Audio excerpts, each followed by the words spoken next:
Hello, ഇതൊരു ഗോവൻ ട്രിപ്പാണ് കേട്ടോ. രാജധാനി എക്സ്പ്രസ്സിലാണ് പോയത്. ഞങ്ങൾ കുറച്ച് ടീച്ചേഴ്സ് ഉണ്ടായിരുന്നു, അവരും ഫാമിലിയും. ലേഡീസ് ട്രിപ്പായിരുന്നു കേട്ടോ.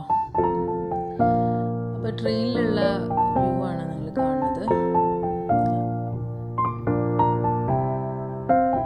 ഇപ്പോൾ ഗോവയിൽ ചെന്ന് ഇറങ്ങിയതിന് ശേഷം അവിടെ തന്നെ ഒരു ട്രാവൽ ഏജൻസി പറഞ്ഞ ഒരു ടെമ്പോ ട്രാവലറാണ് വന്നത്. നേരെ ഞങ്ങൾ ഫുഡ് കഴിക്കാനാണ് പോയത്.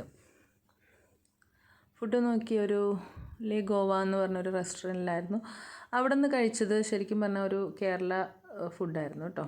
അതിനുശേഷം ബ്ലൂംസ് എന്ന് പറഞ്ഞ റെസ്റ്റോറൻറ്റിൽ വന്ന് നിന്നു. ഒരു ഫ്രഷായിട്ട് ഞങ്ങൾ അന്ന് ട്രാവൽ ഏജൻസി ഒന്നും ഞങ്ങൾക്ക് ചെയ്തില്ല. പിറ്റേ ദിവസം തുടങ്ങിയായിരുന്നു അവരുടെ പാക്കേജിൻ്റെ ഓരോ ട്രിപ്പുള്ളത്. അപ്പോൾ ഇതിപ്പോൾ ഹോട്ടലിൽ നിന്ന് ഇറങ്ങി ഞങ്ങൾ അവിടെ അടുത്തുള്ളൊരു ബീച്ചിൽ പോവുകയാണ് കേട്ടോ. ടീച്ചേഴ്സും ഉണ്ടായി, അവരുടെ മക്കളായ പെൺകുട്ടികളും വരുന്നുണ്ട്.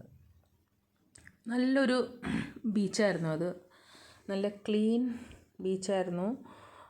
അവിടെ കുറേ അഡ്വഞ്ചറസ് ആയിട്ടുള്ള ഗെയിംസും കാര്യങ്ങളൊക്കെ ഉണ്ടായിരുന്നു. അതെല്ലാം വളരെ സന്തോഷത്തോടുകൂടി എല്ലാവരും അതിൽ പാർട്ടിസിപ്പേറ്റ് ചെയ്തു. അവിടെ നിന്ന് തന്നെ ഒരു ടീയും കോഫിയും അതുപോലെ തന്നെ ലൈം ജ്യൂസും എല്ലാം കുടിച്ചു. അപ്പോൾ കുറേ പേരൊക്കെ അത് ഫോട്ടോ സെഷനായിട്ടൊക്കെ നിന്നു. ഞങ്ങൾ അപ്പോഴേക്കും ബീച്ചിലേക്ക് വന്നു. അവിടെ തന്നെ ഒരു ജെറ്റ് സ്കീ എന്ന് പറഞ്ഞ ആ റൈഡിലൊക്കെ കയറി അതിനു വേണ്ടി നിൽക്കുവാണ് കേട്ടോ. അമ്മുവും വേറൊരു ടീച്ചറിൻ്റെ മോളും കൂടി ആദ്യം കയറാൻ നിന്നാണ്. ഞങ്ങളൊക്കെ ആദ്യം കയറാൻ മടിഞ്ഞു. പിന്നെ ഇതിലൂടെ ആ ത്രില്ല് കണ്ടപ്പോൾ ഞങ്ങളും റൈഡിലൊക്കെ കയറി. നല്ലൊരു എക്സ്പീരിയൻസ് ആയിരുന്നു കേട്ടോ അത്.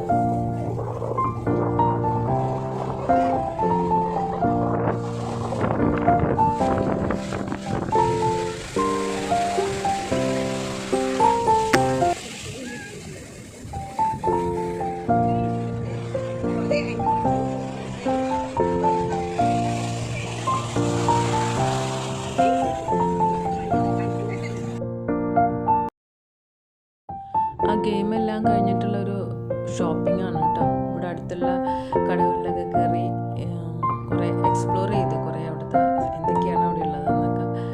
വളരെ ഇൻട്രസ്റ്റിംഗ് ആയിട്ടുള്ള ഒരു ഏരിയ ആയിരുന്നു അത്.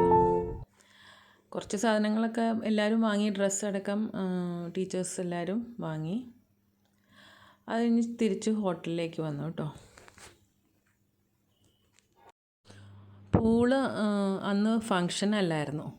പിന്നെ അന്ന് ഏജൻസി കൊണ്ടുവന്ന ഫുഡാണ് ഞങ്ങൾ കഴിച്ചത്. പക്ഷേ പിറ്റേ ദിവസം തുടങ്ങി ഞങ്ങളത് വേണ്ടാന്ന് വെച്ചു, ഞങ്ങൾക്ക് ഇഷ്ടമുള്ള ഫുഡ് കഴിക്കാനായിട്ട്.